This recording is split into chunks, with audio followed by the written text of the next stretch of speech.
Baik, Bismillahirrahmanirrahim. Rabbi syrah li sadri wa yassir li amri wa hlul 'uqdatam min lisani yafqahu qawli.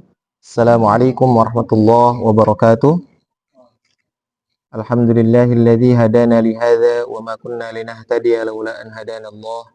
Asyhadu an la ilaha illallah wahdahu la syarika lah wa asyhadu anna Muhammadan 'abduhu wa rasuluhu la nabiyya wa la rasula ba'dah. Allahumma salli wa sallim ala sayyidina Muhammad wa ala ali sayyidina Muhammad. Subhanaka la ilma lana illa ma 'allamtana innaka antal alimul hakim wa la haula wa la quwwata illa billahil aliyyil azim. Amma ba'du. Qala al-muallif rahimahullahu taala wa nafa'ana bihi wa bi 'ulumihi fid dharain amin. Mari kita lanjutkan pembahasan pada malam hari ini. Kita awali pertemuan pada malam hari ini dengan sama-sama membaca Bismillahirrahmanirrahim. Al-haditsus sabi', hadis yang ketujuh. Pada halaman 28. Saya akan bacakan terlebih dahulu hadisnya. Bismillahirrahmanirrahim. An Abi Ruqayyah Tamim ibni Aus ad-Dari radhiyallahu anhu anna an-nabiyya sallallahu alaihi wasallam qala ad-dinun nasihatu. Qulna liman ya Rasulullah? Qala lillahi wa li kitabihi wa li rasulihi wa li a'immatil muslimin wa 'ammatihim. Rawahu Muslim. An Abi Ruqayyah Tamim ibni Aus ad-Dari radhiyallahu anhu. Jadi Tamim ibni Aus ad-Dari adalah seorang sahabat Nabi sallallahu alaihi wasallam yang dulunya memeluk agama Kristen. Sebelum pada akhirnya beliau masuk Islam. Dulu beliau tinggal di Madinah bersama para sahabat yang lain. Kemudian pindah ke Syam. Kemudian pindah juga ke Palestina ketika wafatnya Sayyidina Utsman ibn Affan. Sahabat Tamim ibni Aus juga, beliau tidak banyak meriwayatkan hadis dari Nabi Shallallahu Alaihi Wasallam. Hanya ada 8 riwayat yang beliau riwayatkan hadisnya dari Nabi Shallallahu Alaihi Wasallam. Anna Nabiyya Shallallahu Alaihi Wasallam qala, bahwasannya Nabi Shallallahu Alaihi Wasallam bersabda, ad-dinun nasihatu. Agama itu nasihat. Qulna liman ya Rasulullah? Katakanlah kepada kami ya Rasulullah, agama itu nasihat untuk siapa? Kemudian Nabi Shallallahu Alaihi Wasallam menjawab, lillahi wa li kitabihi wa li rasulihi wa li a'immatil muslimin wa 'ammatihim. Kemudian Nabi Shallallahu Alaihi Wasallam menjawab, agama itu nasihat untuk Allah, wa li kitabihi, untuk kitabnya, wa li rasulihi, untuk utusannya, wa li a'immatil muslimin, untuk pemimpin-pemimpin muslim, wa 'ammatihim, dan kita sekalian. Maksud dari wa 'ammatihim adalah masyarakat selain daripada pemimpin muslim. Artinya kita masyarakat luas, orang awam. Maksud dari hadis ini adalah nasihat yang bagaimana? Apakah Allah membutuhkan nasihat? Apakah Rasul Shallallahu Alaihi Wasallam juga membutuhkan nasihat? Tentu tidak. Allah Subhanahu Wa Taala adalah yang maha kaya, yang maha pemberi nasihat, sebaik-baik pemberi nasihat Allah Subhanahu Wa Taala. Maka nasihat yang disampaikan oleh Nabi Shallallahu Alaihi Wasallam artinya adalah bukan persis sama seperti apa yang kita artikan. Di dalam bahasa Arab, nasihat bisa diartikan yaitu memenuhi hak selain daripada diri kita. Jadi kalau dikatakan nasihat itu untuk Allah, maka artinya adalah seorang hamba yang memenuhi nasihat-nasihat untuk Allah Subhanahu Wa Taala, memenuhi hak dan kewajiban terhadap Allah Subhanahu Wa Taala. Di sini dijelaskan bahwa agama itu nasihat untuk Allah dalam artian adalah ayyan sahal abdu nafsahu bi ta'atillah wa tarkil ma'siyah. Sudah sepatutnya bahwa kita sebagai hamba untuk menasihati diri kita untuk senantiasa taat kepada Allah Subhanahu Wa Taala dan senantiasa meninggalkan kemaksiatan. Kemudian yang kedua, li kitabihi. Apakah Al-Quran butuh nasihat dari agama? Tentu tidak. Makanya nasihat dalam bahasa Arab itu artinya berbeda dengan apa yang kita artikan di dalam bahasa Indonesia. Wali kitabihi di sini khususnya Al-Quran, yaitu ayyan sahal abdu nafsahu bi. Seorang hamba menasihati dirinya dengan yang pertama, bil iman annahu kalamullahi ta'ala. Beriman atas Al-Quran dan mempercayai bahwa Al-Quran adalah kalamullah, firman-Nya Allah Subhanahu wa taala. Kemudian yang kedua, bi ta'zimihi wa tilawatihi haqqa tilawatihi, dengan mengagungkan Al-Quran, wa tilawatihi haqqa tilawatihi, dan membacanya sebaik-baik bacaan. Itulah yang dimaksud nasihat untuk Al-Quran, li kitabih. Kemudian yang ketiga adalah wali rasulih. Maka di sini diartikan nasihat untuk Rasulullah sallallahu alaihi wasallam adalah ayyan sahal abdu nafsahu, selayaknya seorang hamba menasihati dirinya untuk pertama, bil iman bi jami'i ma jaa bihi sallallahu alaihi wasallam, dengan mengimani para utusan Allah dan apa-apa yang datang kepadanya. Apa yang diucapkan oleh Nabi, apa yang diperbuat oleh Nabi sallallahu alaihi wasallam oleh utusan Allah, maka selayaknya kita mengimani. Kita percaya akan hal tersebut. Yang kedua, bi ta'atihi fi amrihi wa nahyi. Dan kita senantiasa taat kepada Rasul, kepada utusannya Allah dalam rangka perintah maupun larangan. Ketika ada perintah dari baginda Nabi sallallahu alaihi wasallam, maka kita laksanakan. Kemudian ketika ada larangan dari baginda Nabi sallallahu alaihi wasallam, maka kita jauhkan. Itu arti dari nasihat li rasulih, untuk para Rasulullah, untuk para utusan-utusan Allah.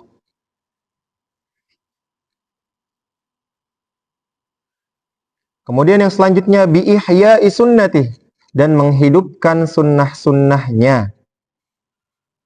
Di dalam hadis Nabi yang lain, man haya sunnati faqad ahabbani wa man ahabbani faqad ma'iya fil jannah. Barang siapa yang menghidupkan sunnah-sunnahku, kata Nabi SAW, maka aku akan mencintainya, dan barang siapa orang yang dicintai olehku, maka dia akan bersamaku di dalam surga. Faqad ma'iya fil jannah. Dia akan bersamaku di dalam surga. Kemudian dikatakan juga bahwa almar'u ma'aman ahab. Seseorang itu bersama dengan orang yang dia cintai. Begitulah apa yang disabdakan oleh Nabi sallallahu alaihi wasallam. Kemudian wali a'immatil muslimin. A'immatil muslimin di sini dapat diartikan bahwa pemimpin-pemimpin muslim yang taat. Artinya adalah ayyan sahal abdu nafsahu, bahwa kita selayaknya seorang hamba Allah, makhluknya Allah. Kita pasti di setiap negara ada pemimpin muslim, dan kewajiban kita sebagai warga negara yang pertama, fa muawanatuhum 'alal haq, menolong dalam yang hak, menolong dalam perkara yang benar, menolong dalam perkara yang baik. Itulah yang dikatakan Nabi sallallahu alaihi wasallam. Kemudian yang selanjutnya adalah wa ta'atuhum fil haq, mentaati pemimpin muslim itu ketika dia menyuruh atau memerintahkan kita untuk taat. Ketika ada undang-undang yang tidak menyalahi aturan syariat agama Islam, maka kita sebagai warga negara, warga daerah, kita senantiasa harus mentaati.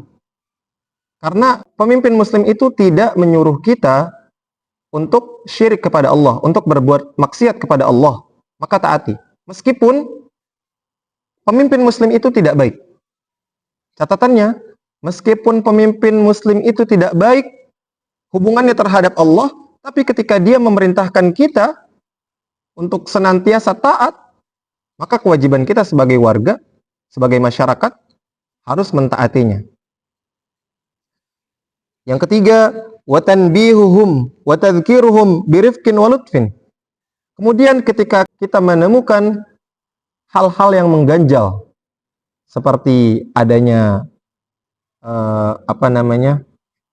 tidak mentaati peraturan undang-undang, pelanggaran-pelanggaran yang lain kita warga negara harus mentaati, sedangkan pemimpin itu tidak mentaati, maka kewajiban kita adalah tanbihuhum birifkin walutfin.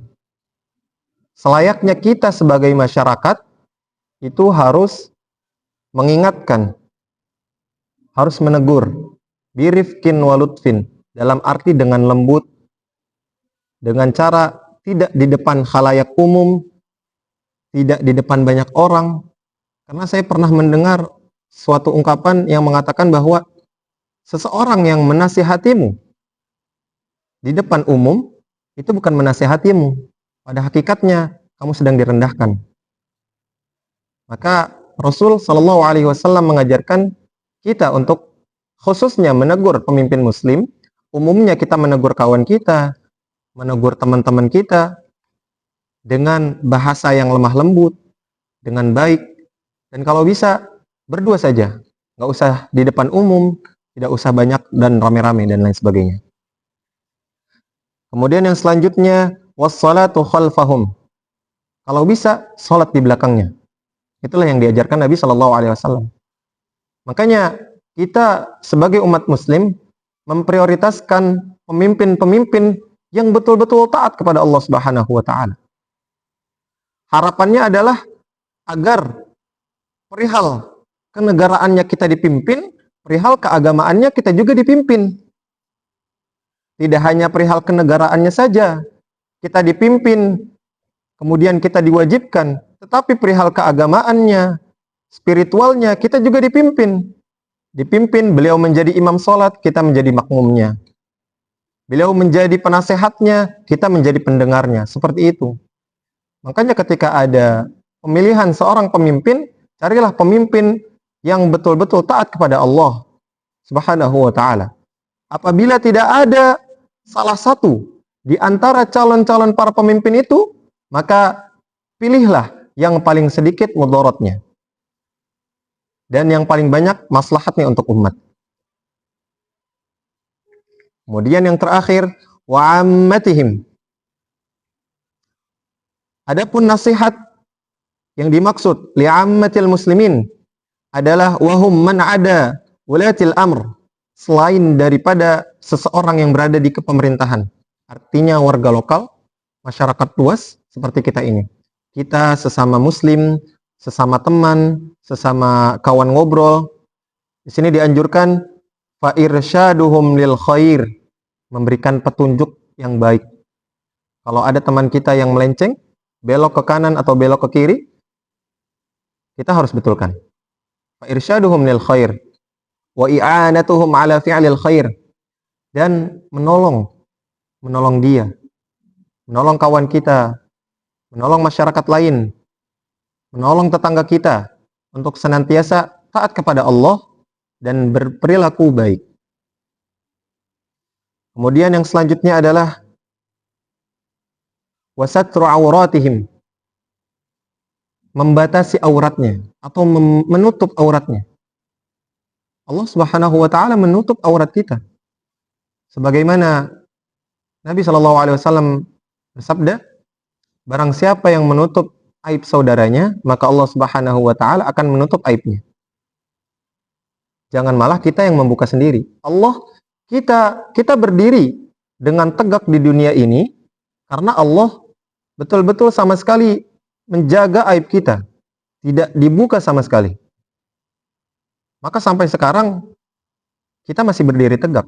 Kalaulah Allah membuka sedikit aib kita, naudzubillah, maka belum tentu kita bisa berdiri dengan tegak di dunia ini. Belum tentu kita bisa percaya diri untuk melangkah keluar rumah, untuk melangkah mencari pekerjaan. Belum tentu. Semua ini Karena Allah Subhanahu wa taala menutupi aib kita. Maka kewajiban kita juga menutupi aib saudara-saudara kita. Rawahu Muslim, hadis yang diriwayatkan Imam Muslim.